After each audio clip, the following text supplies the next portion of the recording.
जब सच सामने आता है तो सबसे बड़ा डर भी कांप उठता है। कुछ सांप सिर्फ हिम्मत से टूटते हैं।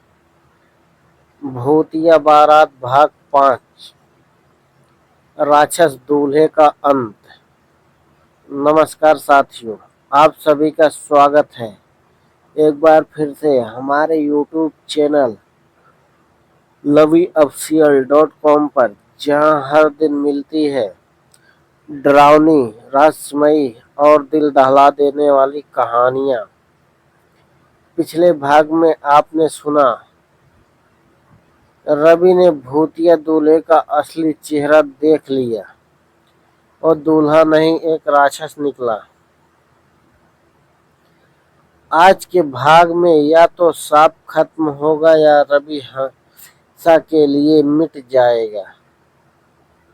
धरती जोर जोर से कांप रही थी। आसमान से लाल चिंगारियां गिर रही थी। बारात के सारे भूत चीख रहे थे और बीच में खड़ा था रवि। उसके सामने विशाल राक्षस रूप में दूल्हा खड़ा था। जली हुई चमड़ी, आग जैसी आंखें और हाथों में काले धुएं की लपटें। जब बुराई अपना असली रूप दिखाती है तब अच्छाई की परीक्षा शुरू होती है। दूल्हा गरजा, रवि तूने मुझे पहचान लिया।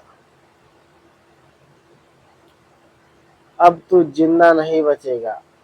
अचानक उसने अपने हाथ से आग का गोला फेंका। रवि तेजी से एक तरफ कूद गया। आग जमीन पर लगी और जमीन फट गई। तभी वही बूढ़ी औरत फिर आई। रवि, जल्दी कर, उसकी ताकत उसके मुकुट में छिपी है। अगर मुकुट टूट गया तो सब खत्म हो जाएगा। हर राक्षस की एक कमजोरी होती है, बस उसे पहचानना पड़ता है। रवि ने चारों तरफ देखा। टूटे हुए रथ का एक लोहे का पहिया पड़ा था। उसने उसे उठाया। आज फैसला होगा। अचानक सारे बाराती भूत रवि की तरफ दौड़ पड़े। कोई हवा में उड़ रहा था, कोई जमीन से निकल रहा था। रवि पूरी ताकत से लड़ा। उसने पहिए से एक भूत को मारा और राख बन गया। जो डर से लड़ता है वही दूसरों की उम्मीद बनता है। दूल्हा गरजते हुए आगे बढ़ा, तुम तुच्छ इंसान। उसने रवि को हवा में फेंक दिया। रवि दूर जाकर गिरा। उसके हाथ से खून निकलने लगा, लेकिन उसने हार नहीं मानी। उसे अपनी माँ की बात याद आई, बेटा सच के लिए कभी पीछे मत हटना।